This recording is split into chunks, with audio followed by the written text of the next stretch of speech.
বুঝত না। বিজ্ঞানকে তখন থেমেছিল। তীর্থের পাণ্ডাদের হৈদিকে বেঞ্চের ওপর দাঁড় করিয়ে সূর্যকে তার চারদিকে উদ্বোধ করাতে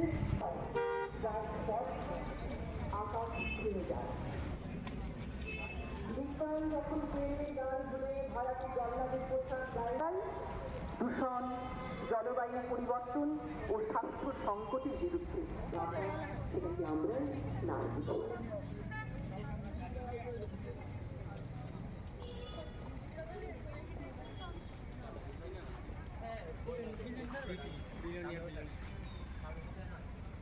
প্রত্যেকটি মানুষের মৌলিক সমস্যার সমাধানে এবং তার সার্বিক কল্যাণে বিজ্ঞান ও প্রযুক্তি সকল উদ্ভাবন এই কামনায় আমাদের যাত্রা চলবে।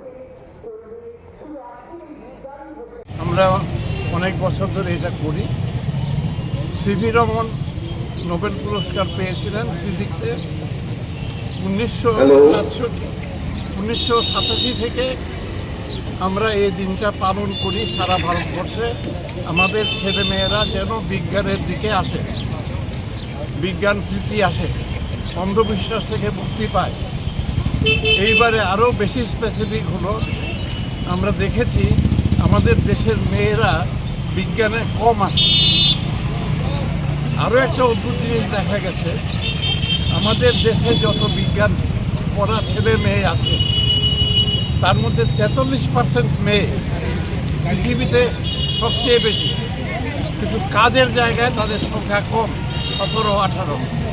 অর্থাৎ এই মেয়েগুলিকে কান ধরে আমরা পাঠিয়ে দেব বিজ্ঞান।